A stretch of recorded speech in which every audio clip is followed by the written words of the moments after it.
fuerte aplauso al Señor.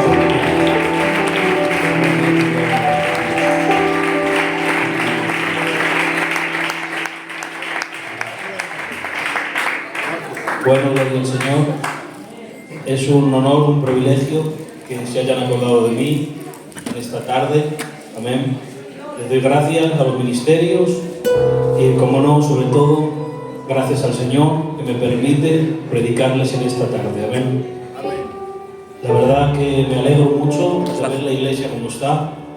Yo no la conozco habitualmente, pero veo una iglesia, mucha gente adorando con ganas, con pasión. De verdad que me alegro ver así a la iglesia. Amén. Pues sin más, voy a ir directo a la palabra. Amén. Es un mensaje que es en los últimos que he predicado, en mi iglesia, el último. No lo quería predicar, pero es el que me ha dado el Señor. Y hasta que no me dé otro, predicaré. Amén. No me gusta predicarlo porque es un mensaje muy exigente y sobre todo en una iglesia fuera de mi casa. Pero les tomo esta confianza. Amén. Miren, este mensaje nacía porque yo leía en la palabra del Señor una frase que el apóstol San Pablo le dice a la iglesia de los Corintios. Y la frase que el apóstol Pablo le dice a la iglesia de los Corintios, noten, es esta: Corintios, ¿creéis que estáis firmes? Mirad bien que no caigáis.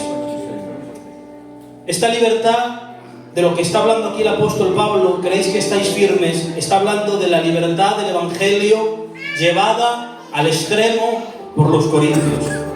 Amén. Pero rápidamente venía a mi mente una palabra que el apóstol San Pablo le dice a los Gálatas. Y es que el apóstol San Pablo le dice a los Gálatas: Gálatas, estad firmes en la gracia con que Cristo os hizo libres. Por tanto, si examinamos las dos frases, Corintios, ¿creéis que estáis firmes en vuestra libertad? Tened cuidado, no caigáis. Gálatas, os exijo que estéis firmes en la libertad con la que Cristo os ha hecho libres. Y si yo indagara en estas frases como lo hice, me di cuenta de que por qué el apóstol San Pablo habla de una forma tan diferente a una iglesia y habla de otra forma totalmente diferente a la otra. A vosotros os digo que estáis muy confiados, que tenéis mucha firmeza, os exhorto y os digo, tened cuenta, no caigáis. Pero a vosotros os digo lo contrario, porque ¿saben algo? Si la iglesia de los Corintios eran aparentemente tan maduros y habían entendido tanto la gracia, que tenían tanta libertad, que estaban tan despreocupados, que creían que de ninguna manera iban a caer, tengo que decir que la iglesia de los Gálatas era el otro extremo. La iglesia de los Gálatas tenían absolutamente miedo de todo. Creían que por cualquier cosa ofendían a Dios. Creían que por cualquier cosa Dios les iba a disciplinar. Creían que por cualquier cosa Dios les iba a quitar la salvación. Por tanto, el apóstol San Pablo les amonesta tanto como a los Gálatas, porque si malo es un extremo, malo también es el otro extremo. Tanto que los Gálatas empezaban a asegurar su salvación a través de las obras y empezaban a renegar la libertad del Evangelio. El Evangelio me da libertad, el Evangelio no me hace salvo porque yo ore, el Evangelio no me hace salvo porque yo cante, el Evangelio no me hace salvo por esto, pero para tener yo seguridad de que soy salvo, voy a empezar a hacer obras para asegurar mi salvación. Y entonces el apóstol Pablo les tiene que decir: Gálatas, no hagáis esto porque lo hacéis para asegurar vuestra salvación por medio de las obras. Por tanto, si han caído de la complacencia de Dios los corintios, abusando de su libertad, vosotros también habéis caído de la complacencia y vuestro temor está rayando un límite que no está agradando a Dios. Y que os creéis que sois salvos por vuestras buenas obras, que os creéis que os ama Dios por lo bueno que hacéis, pues os tengo que decir, Gálatas, caéis de la complacencia. Porque si malo era un extremo, malo también era el otro extremo. ¿Queréis asegurar vuestra salvación a través de las obras? Caéis de mi complacencia, no me agradáis. Pero vosotros, corintios, que creéis que estáis firmes, que creéis que habéis madurado tanto, que podéis llegar al extremo de la libertad, os digo, tened cuenta, no caigáis también vosotros de la complacencia de Dios. ¿Saben? Me llama la atención algo, y cuando prediqué este mensaje puse este ejemplo. ¿Cómo habían madurado tanto los corintios? Y decían que no somos salvos por venir al culto, que no somos salvos porque estemos orando 4 horas, que no somos salvos por esto, que podemos ir a este sitio y hacer esto y hacer lo otro, que podemos vestir de esta manera, que no vamos a ofender a Dios. Pero tanto portaban y tal extremo la libertad, que sabes, tiene que decir el apóstol Pablo, tener cuenta vosotros, que decís que estáis firmes, tener cuenta vosotros, porque también podéis caer de la complacencia. ¿Sabes? Me recordaba el Señor un fragmento de un vídeo que vi hace mucho tiempo, y vi a un pez. Fijaros la anécdota, pero me vais a entender muy bien. Un pez que le llaman el pez león. Yo lo he visto en persona, impresiona. Un pez muy llamativo, con muchos pinchos, con muchas esporas, que lo ves y da miedo. Bueno, pues este pez dice que estaba allí nadando, veo el vídeo, y viene un hombre con una lanza y mata a uno. Y los demás nadando. Y va este hombre con una lanza y mata al otro. Y los demás como si nada. Y ahora tiene que decir el mismo que está narrando aquel documental, y dice, este comportamiento es antinatural. No se da en ninguna otra especie de la planeta Tierra. Y es que son tan venenosos, tan venenosos, tan venenosos, que saben que no hay nada que les pueda hacer daño. Y se ven tan fuertes en sí mismos, generación tras generación, sin tener depredador natural, que han perdido el instinto de supervivencia, y aunque están viendo a otros morir, son incapaces de reaccionar, ¿sabes? Así eran los corintios, y así son todos los creyentes que se creen tan maduros, que se creen, que dicen que por venir al culto no soy salvo ya, y dejan un culto, y por orar no soy salvo, y dejan de orar, y por leer la Biblia Dios no me usa, y dejan de leer, y se ven tan fuertes y tan seguros que creen que no pueden caer. Pues tengo que decir que ese hombre con esa lanza había diseñado un método para poder quitarles la vida. ¿Sabes? Te voy a decir en esta noche y en esta tarde, ten cuidado, porque Satanás conoce muchas formas, conoce muchas estrategias, y hubo hombres muy maduros que confiaron tanto en su madurez y llevaron tal extremo su libertad, que cayeron de la complacencia y hoy están perdidos en el mundo y están sumidos en el pecado. Por eso tengo que decirte en esta tarde, no confíes tanto en tu seguridad, no confíes tanto en tu fuerza, no confíes tanto en tu santidad. Necesitas orar, necesitas venir al culto, necesitas congregarte. Amén. ¿Pero qué es la libertad? Miren, les voy a poner un ejemplo. Cuando los judíos venían de la ley, y saben, los judíos no comían carne de cerdo porque era pecado, era prohibido. Sin embargo, los griegos y los gentiles que se convertían, para ellos nunca lo habían visto mal y lo comían. Y sabes, cuando se convierten al cristianismo, los judíos siguen teniendo su forma de ver las cosas. Para los judíos siguen dándoles reparo, porque para ellos de alguna forma les sigue acusando su conciencia, les sigue acusando. Pero había otros que habían entendido que no era malo, que habían entendido que no era pecado, que habían entendido que el Evangelio les daba libertad para poder participar de esa carne, y entonces empezaban a comer. Pero ¿sabes algo? Cuando estos que eran más maduros, que habían entendido más la libertad del Evangelio, participaban de esta carne, algunos débiles, algunos que no habían entendido la libertad del Evangelio, se sentían dañados y se sentían heridos, y empezaban a acusarles y empezaban a decir, estos que hacen esto, y los otros empezaban a despreciar a los otros y a decirles, no tenéis conocimiento, no sois maduros, no sabéis. Pero el apóstol Pablo se les queda mirando a estos que son maduros y les dice: vosotros decís que sois maduros porque sabéis que no es malo comer carne y la coméis. Vosotros decís que sois maduros porque andáis en los límites de vuestra libertad y no os dais cuenta que estáis haciendo daño al que es débil. No os dais cuenta que por vuestra culpa se están levantando divisiones.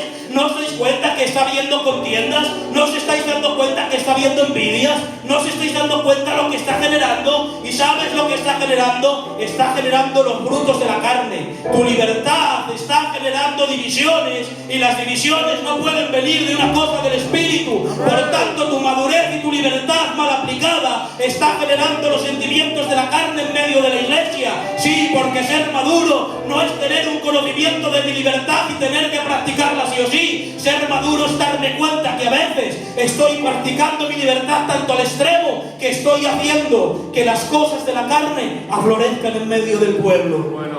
Porque ser maduro no es un concepto mental. Es que he aprendido el concepto: no es malo comer carne. Bueno, pues eso no es ser maduro, eso es tener conocimiento. Pero ser maduro es tener el carácter para saber cuándo puedes aplicar tu libertad, delante de quién, en qué momento y en qué contexto. Y cuidar tu testimonio de los que todavía no han entendido esa libertad. Miren, la madurez, o la libertad, mejor dicho, ¿para qué se dio esta libertad de evangelio? ¿Para qué? ¿Cuál es el fin de la libertad del evangelio? ¿Cuál es el fin de que Dios no nos exija? ¿Cuál es el fin de que Dios nos permita? ¿Cuál es el fin? ¿Saben cuál era el fin que el apóstol San Pablo daba a la libertad del evangelio? Se lo voy a decir. La libertad del evangelio es esta, dice el apóstol Pablo: que yo, siendo judío, pueda comer, porque antes no podía porque me lo prohibía la ley, pero ahora en la libertad del evangelio puedo comer con los que son gentiles. Para eso es la libertad.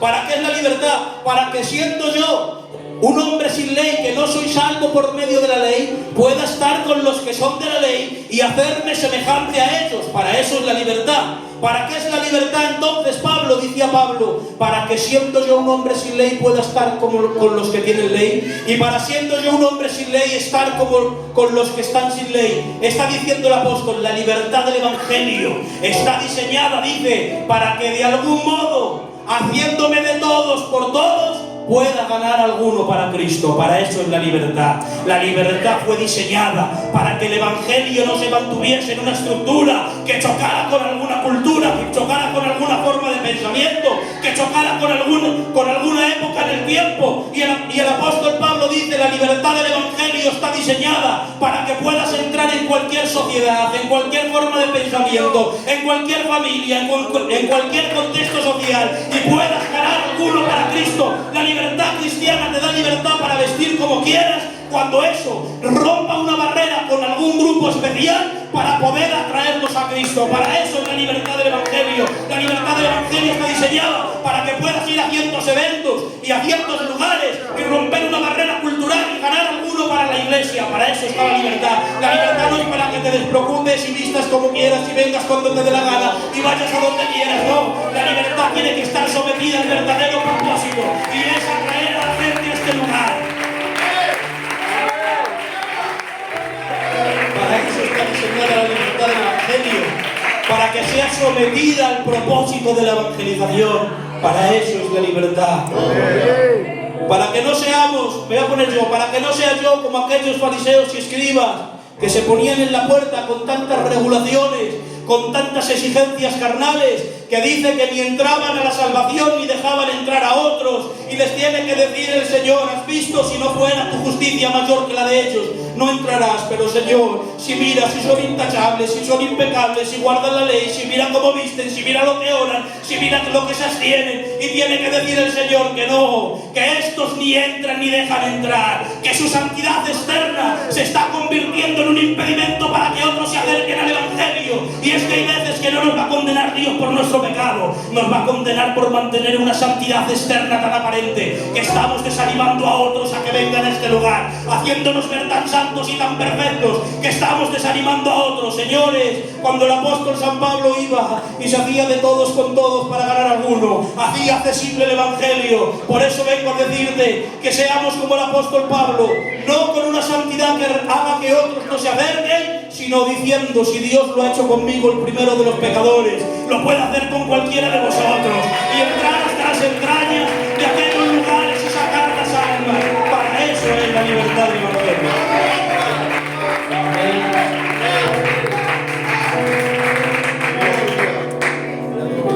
Y de Pablo dice: ¿no tengo yo también derecho?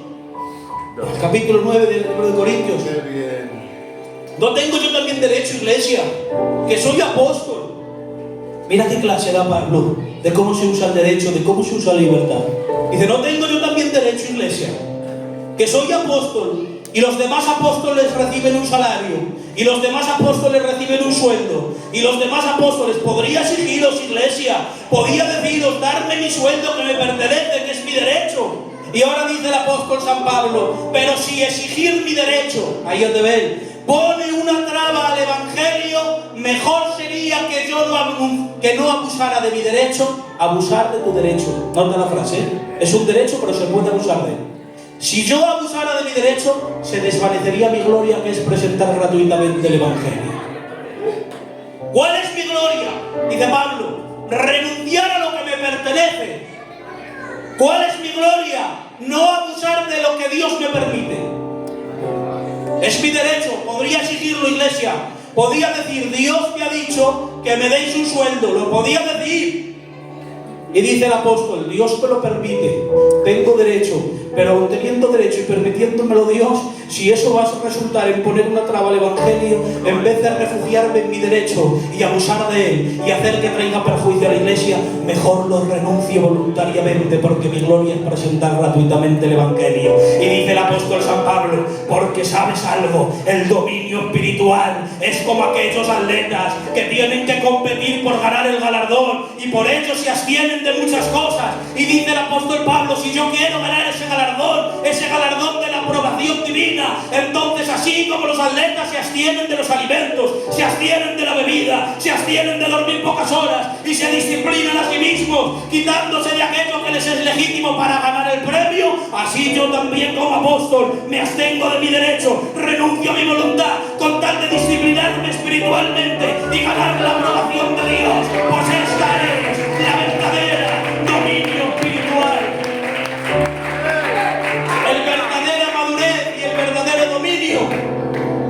No es que exijas tu derecho, alma, sabe lo que le corresponde, sabe lo que le pertenece, es maduro, no hay quien le engañe, ha crecido mucho, conoce mucho. Ese no es el verdadero maduro. El verdadero maduro es aquel que, sabiendo su derecho y teniendo legitimidad para usarlo, es capaz de renunciarlo buscando el bien del Evangelio. El verdadero maduro no es el que dice: tengo derecho, que yo cumplo como el que más, y tengo derecho a cantar como canta el otro, yo tengo derecho a predicar como predica el otro, yo tengo derecho a pastorear o a llevar un cargo como lo hace el otro, porque tengo derecho, porque soy maduro, porque a mí tengo mi autoridad y nadie me la quita, y cuando yo hablo nadie pasa por encima de mí. Y te digo, eso no es madurez, eso es inmadurez que se esconde detrás de un derecho. Pero tengo que decir que el verdadero derecho, es decir, es verdad que cumplo más que otros, pero es que ese necesita más que yo predicar. Es verdad que cumplo más que otros, pero es que ese necesita cantar porque está en esa temporada y en ese momento. El verdadero derecho es renegar a lo que te pertenece en beneficio de la espiritualidad de otros. El verdadero derecho es cantar mejor y cumplir más y dejar que otros canten. Es predicar mejor y tener más conocimiento y cumplir más y dejar que otros prediquen. Eso es la verdadera madurez espiritual. Amén. Dice el apóstol Pablo, dice: quise hablaros como a espirituales, como a hombres maduros, pero no pude, sino como a niños, y en vez de daros a beber y en vez de daros carne, os tuve que dar leche. ¿Sabes? Dice el apóstol Pablo: yo quise administraros cosas que eran para gente madura, quise daros carne, pero como eres niños y no eres capaces, os tuve que dar leche. Y saben, cuando yo veía esto, una pregunta surgió en mi mente y decía yo, ¿qué doctrina es carne y qué doctrina es leche? Porque es lo que quería ministrarles el apóstol San Pablo, que lo tipifica como una doctrina exclusiva para la gente madura, que los niños no pueden digerir. ¿Y cuál es la leche? Que es para los inmaduros, para los niños.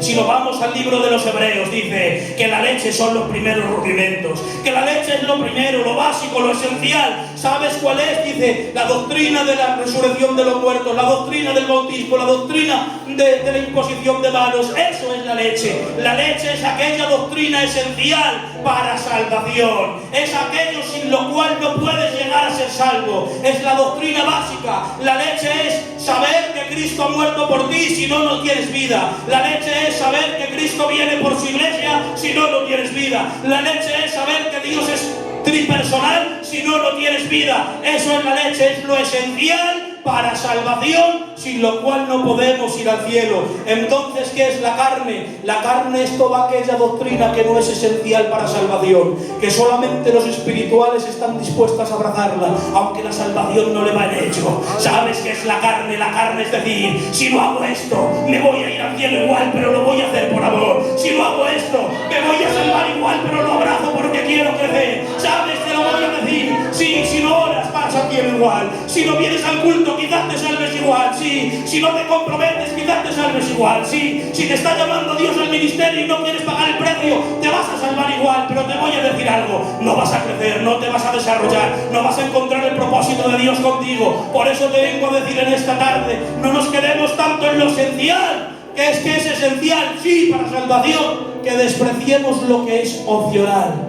Aleluya. Hemos visto la doctrina como algo opcional. ¿Es necesario para salvación? No. Bueno, pues ¿qué más da? ¿Me voy al cielo igual? Sí, pues ya está. Y esta persona le exigimos, no, que ama a Dios. Está diciendo que tiene lo esencial, que cree en Dios, que ama a Dios. Pero chacho, que no crece, que no madura, déjalo. Su corazón ama a Dios.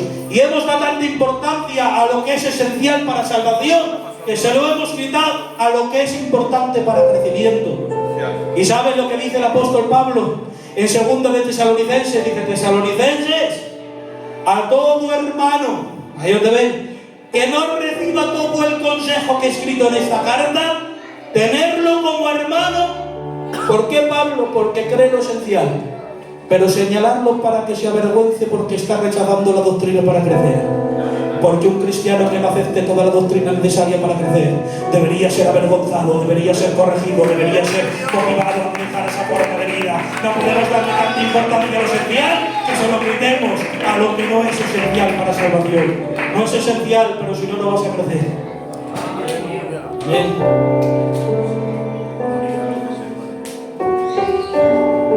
Corintios, decís que sois carnal, que sabéis mucho, dice el apóstol Pablo, Corintios capítulo 5. Vosotros decís que sabéis mucho. Ahí dice, pero hay entre vosotros quien está cometiendo un pecado que ni aun entre los gentiles se nombra, y vosotros bien lo toleráis y decís que sabéis mucho, pues estáis envanecidos y no sabéis nada. Vosotros que os llamáis maduros porque no os asustáis del pecado de los demás, pero que bien lo toleráis, que no lo tratáis, que lo permitís, que no ponéis traba, y decís que sois maduros porque sois capaces de saberlo y no os escandalizáis, pues os digo que estáis envanecidos y que no sabéis nada.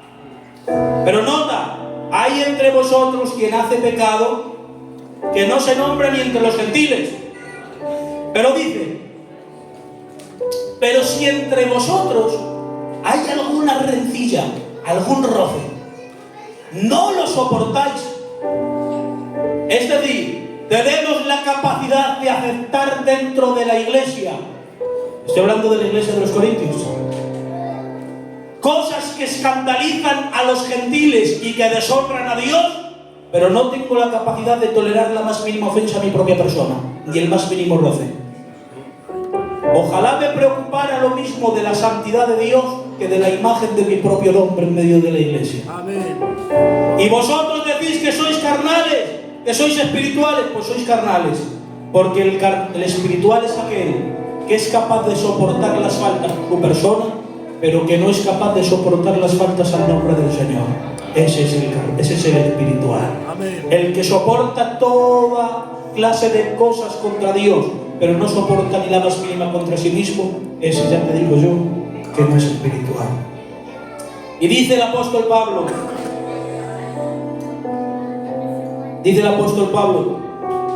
dice, si hay cosas entre vosotros, ¿por qué no mejor las soportáis?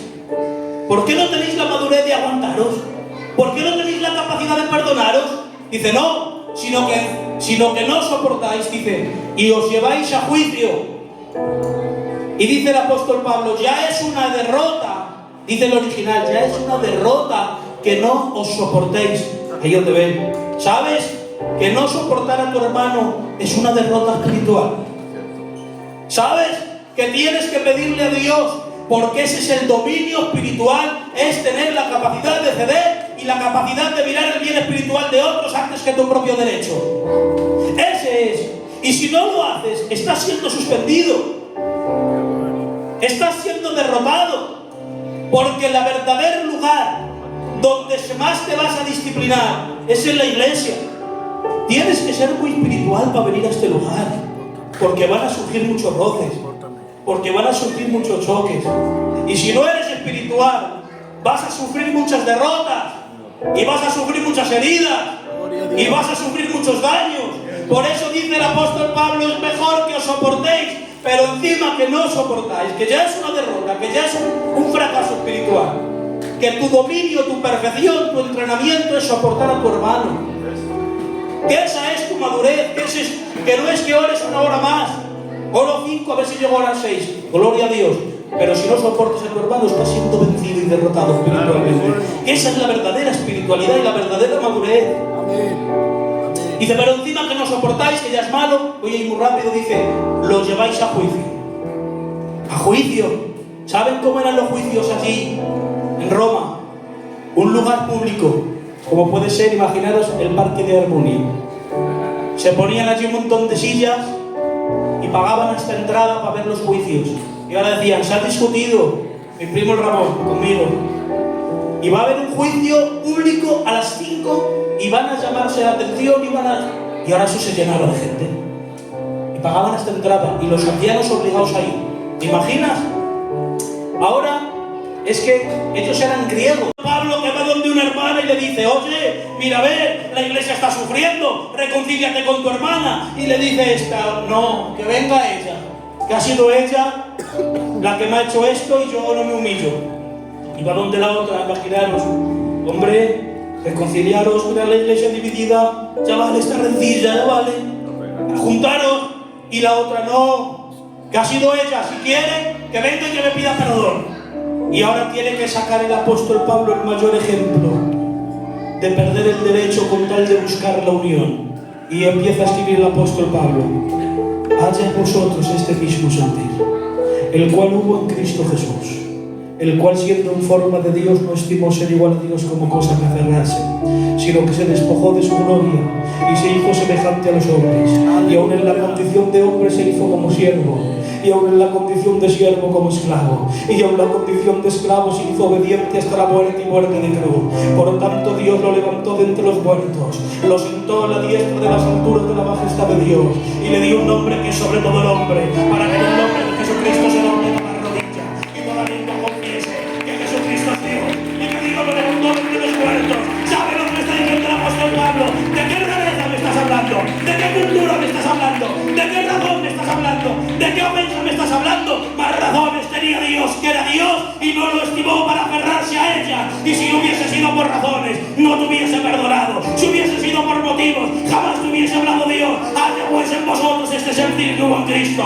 ¿Sabes? Tengo que decir el mayor ejemplo de humildad, el mayor ejemplo de madurez, el mayor ejemplo de renegar un derecho por el beneficio del pueblo, lo tuvo Jesús. Por eso te digo, ¿qué ejemplo quieres seguir? Yo quiero seguir el ejemplo de Cristo. ¿Sabes? Y tengo que decir, por lo cual Dios lo levantó de entre los muertos. ¿Cuándo vas a dejar que sea Dios que te justifique? ¿Cuándo vas a dejar que sea Dios quien te ensalce? ¿Cuándo vas a dejar que sea Dios quien te dé honor? Es que luchas tanto tus propias batallas que no estás dando lugar a que ore Dios. ¿Cuándo ¿Cuándo vas a dejar que sea Dios?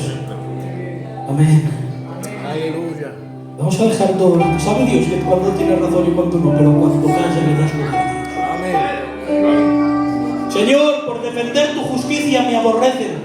¿Quién? Los que persiguen tu nombre, los perversos, me aborrecen por defender tu santidad. Si pillas conmigo, chacho, me tienes coraje porque estoy defendiendo la santidad. Me tienes coraje porque en medio del pueblo estoy defendiendo la santidad. Y ahora se levantan todos mis hermanos contra mí, Señor. Por defender yo tu nombre, por defender yo tu justicia, me están discriminando en medio del pueblo. Por eso, pues si pilla conmigo le digo, Señor, muy mal, no me has justificado. Señor, muy mal, me has abandonado. Señor, no me estás justificando, estoy defendiendo tu nombre. Y se están levantando contra mí, me están despreciando y me están apartando. Y sabes, si fuera yo le diría del salmista, Señor, ya no hago más nada. Señor, ya no quiero saber más nada. Si desprecian tu nombre, que lo hagan. Yo no me gano más enemigos por tu santidad. Si quieres que yo siga haciéndolo, entonces me justificas, me avalas y me respaldas. Eso le diría yo. Pero el salmista, como no es como yo, le dice, Señor, por favor, ten misericordia de mí. Porque ellos, sin tener causa contra mí, me acusan. Pero tú conoces mis males, sabes que no soy bueno y tienes muchas cosas por las cuales no tendrías derecho de no justificarme. Sabes, te lo voy a decir de otra manera. Cuando defendemos la justicia de Dios y nos ganamos enemigos, no podemos reclamarle nada a Dios. Porque aunque ellos no tienen nada en contra de nosotros, son perversos, lo están haciendo por hacer mal, no tienen nada de que acusarnos. Delante de Dios todavía tenemos mucho que callar. Y ese acto no nos está justificando delante de Dios, ni nos hace ir con el derecho de exigirle nada. Y si defender su justicia no me da derecho a pedirle a Dios que me justifique, ¿cuánto nomás me dará? No me dará derecho pedir a Dios que me justifique cuando los enemigos que me los he ganado por mis malas formas, por mis malas maneras, por mis malas decisiones. Si defendiendo la justicia no tengo la capacidad de decirle a Dios que me justifique, le tengo que rogar misericordia. Y quiero yo que me justifique cuando el problema ha sido más mío que de nadie. Que no me doy cuenta de que es verdad que muchas veces las hago. Que no me doy cuenta que es verdad que muchas veces yo también he hecho cosas malas. Y encima le estoy diciendo a Dios que me justifique, hombre. Pues si no se atrevió el salmista cuando defendió la justicia y le tuvo que rogar misericordia. Porque aunque los hombres no tenían nada que acusarle, Dios tenía muchas cosas. Amén. Gloria a Dios. Aleluya. El mayor acto de madurez es soportar. Amén. Hasta aquí, iglesia, que Dios les bendiga.